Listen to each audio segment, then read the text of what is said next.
আলহামদুলিল্লাহ, পৃথিবীর সর্বোত্তম কিতাব কোরআনুল কারীমের তাফসীরের দরসে আমরা বসতে পেরেছি, এই জন্য আলহামদুলিল্লাহ। কোরআনুল কারীমের সর্ববৃহৎ সূরা হলো সূরাতুল বাকারা। সবচাইতে বড় সূরা কোরআনুল কারীমের। বাকারাতুন মানে এর আবিধানিক অর্থ হচ্ছে গাবি। তো সূরাতুল বাকারা মানে হচ্ছে গাবির সূরা। এই একটা ব্যাখ্যা মুফাসসিরিনে কেরাম করলেন। আরেকটা ব্যাখ্যা করলেন যে সূরাতুল বাকারা, এই বাকারাতুনের মধ্যে দেখবেন একটা গোলতা আছে।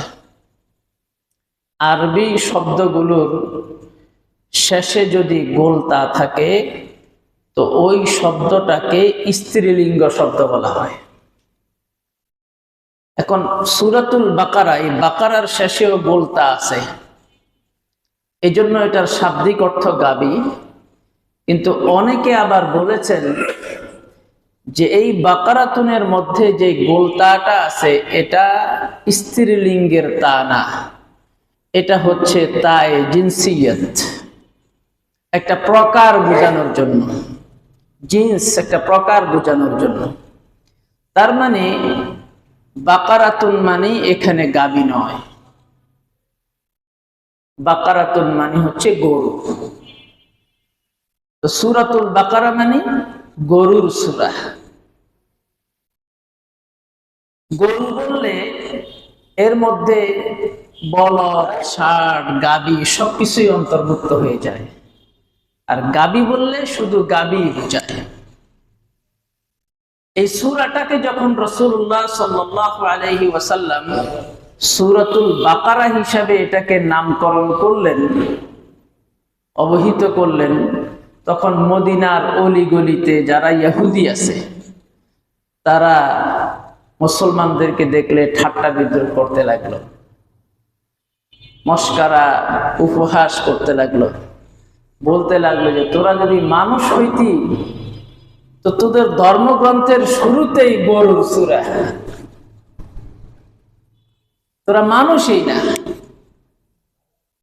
এইভাবে উপহাস করতে লাগলো যে তোদের যে ধর্মীয় গ্রন্থ, যেটার আলোকে তোদের জীবন পরিচালিত হবে, ওই কিতাবের শুরুতেই গরুর সূরা। এটা কেমন কথা? গরু আমাদের কাছে তুচ্ছ একটা বিষয় শুনলেই মনে হয়। তারা এইভাবে উপহাস করতে লাগলো। রাসূলুল্লাহ সাল্লাল্লাহু আলাইহি ওয়াসাল্লাম এই সূরাকে যে সূরাতুল বাকারা হিসেবে আখ্যায়িত করেছেন, এটা হচ্ছে এর সংক্ষিপ্ত রূপ। এর একটা বিস্তারিত রূপ আছে, কিছু শব্দ এখানে ফেলে দেওয়া হয়েছে। মুফাসসিরিনে কেরাম ব্যাখ্যায় বলছে, তো সেই বিস্তারিত রূপটা কি?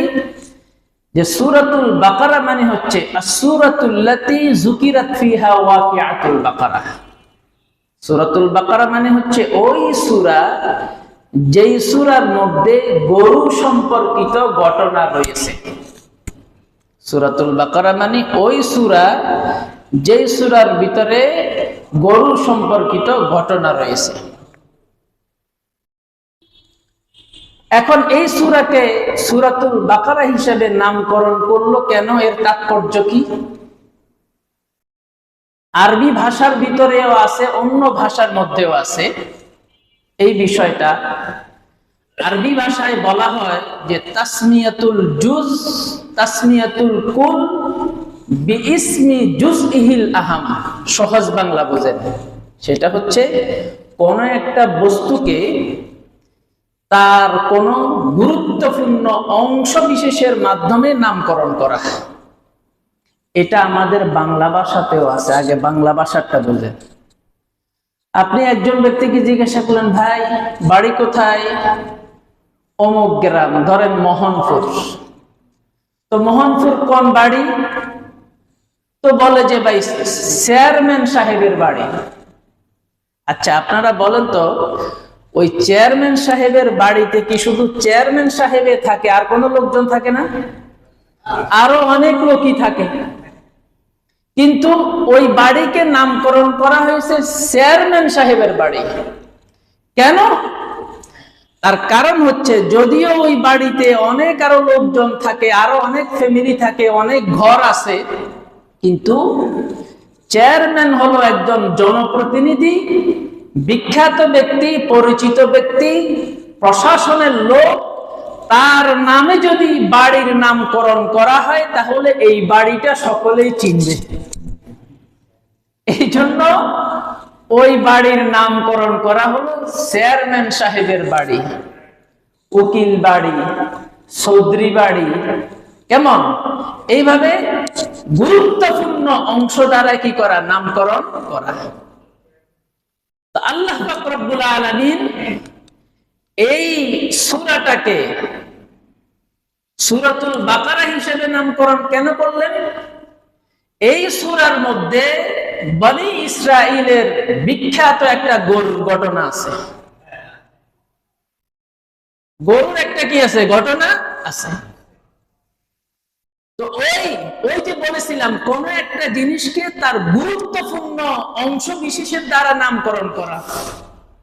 সূরাতুল বাকারা কোরআনের সবচেয়ে বড় সূরা। এই সূরার মধ্যে আল্লাহ পাক রব্বুল আলামিন অসংখ্য অগণিত বিধিবিধান আমাদের জন্য দিয়েছেন, কিন্তু তার মধ্যে সবচেয়ে গুরুত্বপূর্ণ একটা ঘটনা আছে।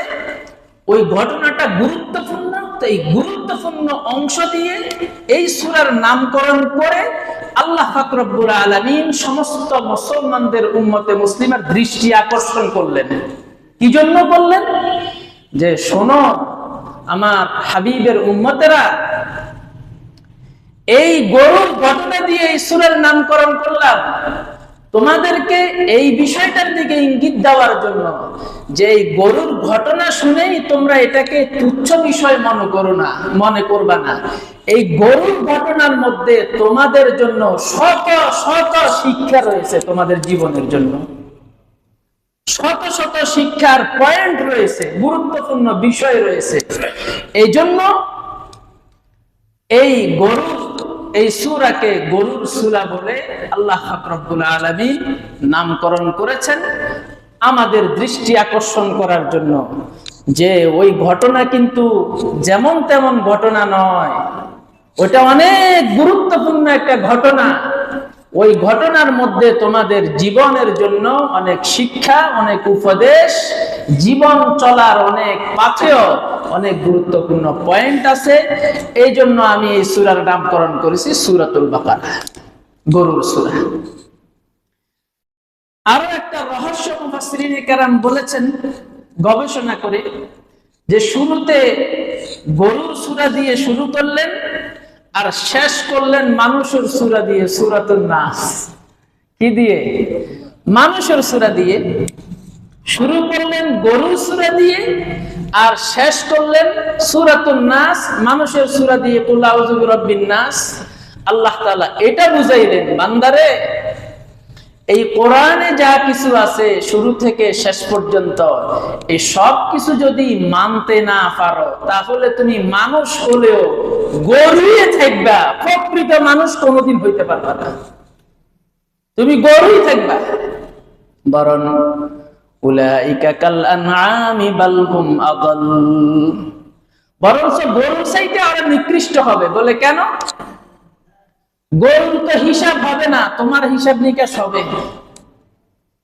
কিয়ামতের ময়দানে গরুর কোনো হিসাব নিকাশ নাই, তোমার তো হিসাব নিকাশ হবে, তুমি ধরা খেয়ে যাবে। এই জন্য অনেক ক্ষেত্রে তোমার পরিণতি গরুর চাইতেও আরো বেশি খারাপ হবে, যদি তুমি কোরআনে যা কিছু আছে সবকিছু ধারণ করে তুমি শেষ পর্যন্ত, কোরআনের শেষ পর্যন্ত সবকিছু বুঝে শুনে আমল করতে না পারো, তো তুমি আর ওই সূরাতুন নাস, তুমি মানুষ হইতে পারবে না, তুমি গরুই থাকবা। এই হলো সূরাতুল বাকারা কে গরুর সূরা হিসেবে নামকরণ করানোর তাৎপর্য। এই সূরার আশ্চর্য কিছু ফজিলত আছে। রাসূলুল্লাহ সাল্লাল্লাহু আলাইহি ওয়াসাল্লাম বলেন যে আল বাকারাতু সানামুল কুরআনি ওয়া যারওয়াতুহু, সূরাতুল বাকারা হলো কোরআনের সর্বোচ্চ চূড়া, সর্বোচ্চ স্তম্ভ, সর্বোচ্চ শিখর। নাযালাত মা কুল্লি আয়াতিন মিনহা 80 মালাকান, এই সূরার মধ্যে 25,000-এর উপরে অক্ষর আছে, 6,000-এর উপরে শব্দ আছে, আয়াত আছে 286টা। রাসূলুল্লাহ সাল্লাল্লাহু আলাইহি ওয়াসাল্লাম বলেন এই 286টা আয়াত যখন অবতীর্ণ করেছেন আল্লাহ তাআলা একটা একটা করে, প্রত্যেকটা আয়াত অবতীর্ণ হওয়ার সময় প্রত্যেকটা আয়াতের সাথে 80 জন করে ফেরেশতা অবতীর্ণ হয়েছে। কত বড় কথা! 80 জন করে ফেরেশতা প্রত্যেকটা আয়াতের সাথে অবতীর্ণ হয়েছে। এবং ওয়াস্তুখরিজাত মিনহা, এবং এই সূরাতুল বাকারার মধ্যে একটা আয়াত আছে, সেই আয়াতটা হলো আয়াতুল কুরসি। এই আয়াতুল কুরসিটা এটা ছিল আরশের নিচে। আল্লাহ তাআলা যে আরশ আছে, যেখানে আল্লাহ তাআলা আরশে আরোহণ করে আছেন, ওই আরশের নিচে আল্লাহ পাক রব্বুল আলামিন সূরাতুল আয়াতুল কুরসি, যেটা কোরআনের সবচাইতে গুরুত্বপূর্ণ আয়াত, মর্যাদাপূর্ণ আয়াত, ওটাকে রেখে দিয়েছেন। সেখান থেকে ওই আয়াতটাকে বের করা হলো, ফাউসিলাত বিহা, তারপরে সেই আয়াতটাকে সূরাতুল বাকারার আয়াত হিসাবে সেটাকে সংযুক্ত করে দেওয়া হলো, অন্তর্ভুক্ত করে দেওয়া হলো।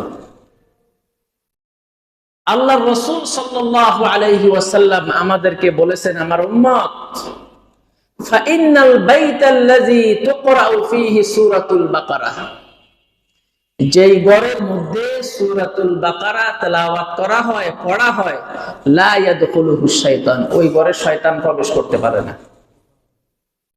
এখন আমাদের এই ঢাকা শহরে অনেক ফ্যামিলি ব্ল্যাক ম্যাজিকে আক্রান্ত, জাদুতে আক্রান্ত, বিভিন্ন রকম শয়তানি জাদু, বানটনা, বদমাইশিতে আক্রান্ত অন্যের দ্বারা।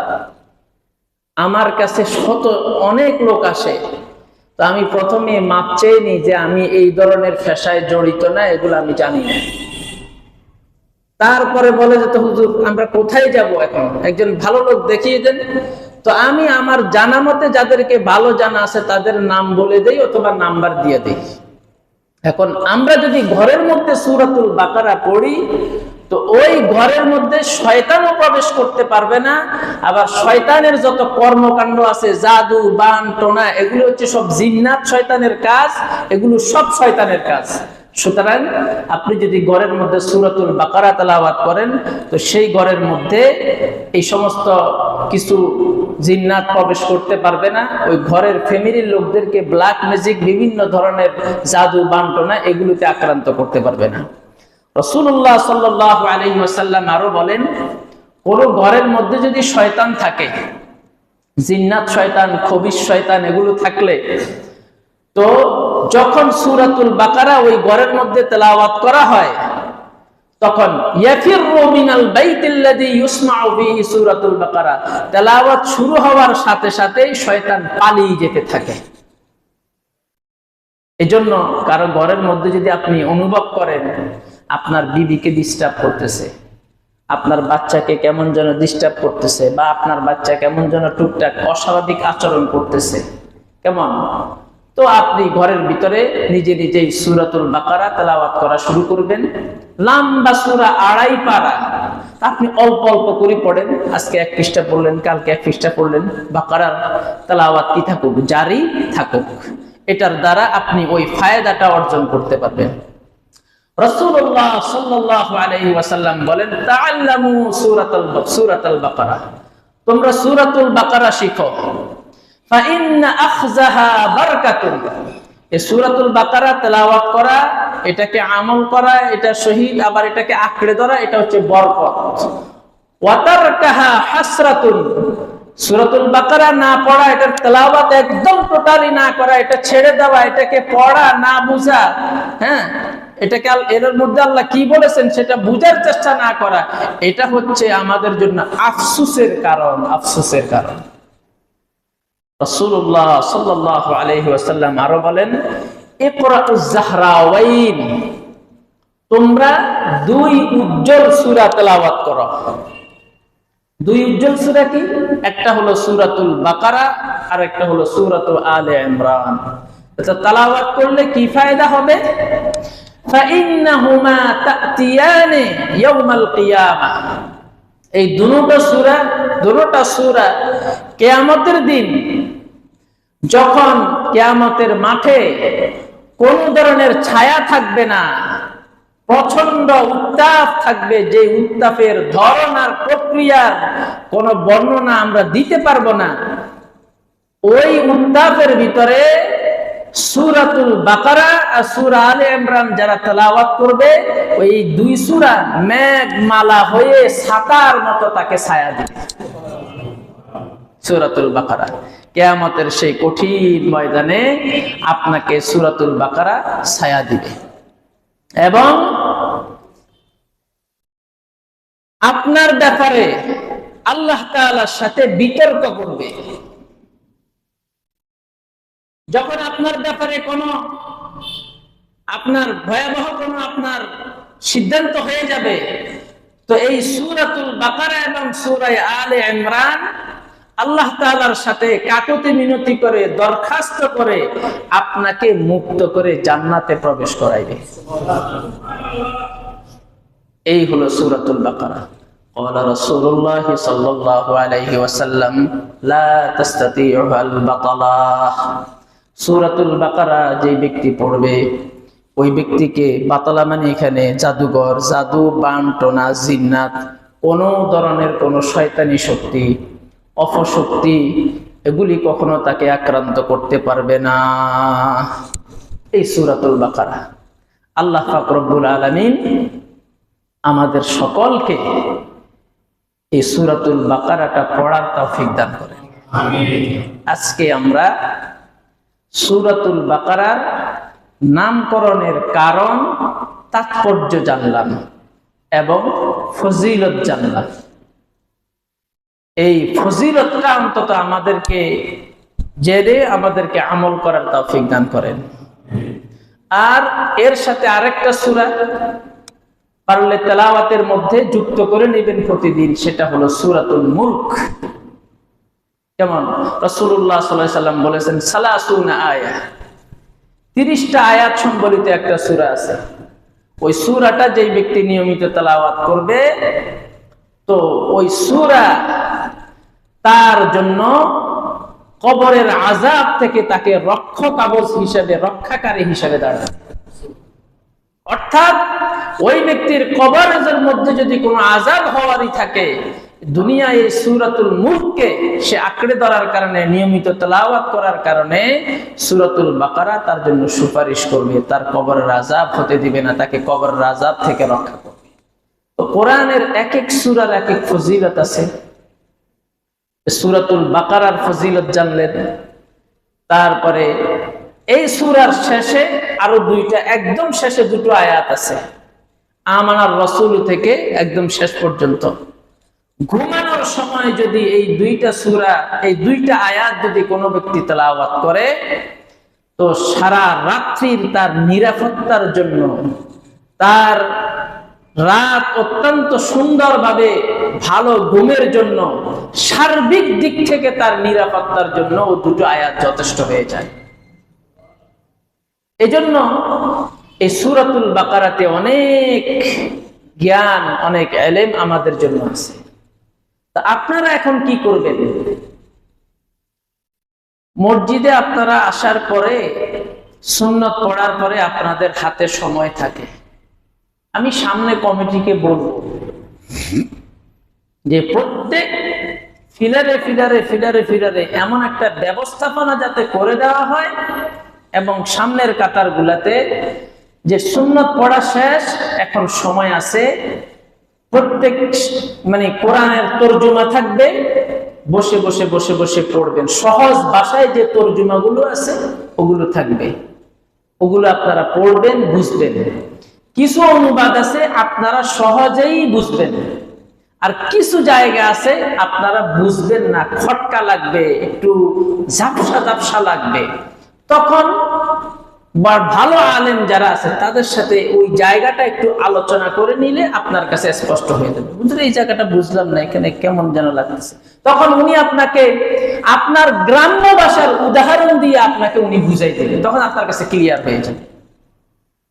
আল্লাহ পাক রব্বুল আলামিন আমাদের সকলকে কোরআনুল কারীমের সঙ্গে থাকার জন্য তৌফিক দান করেন।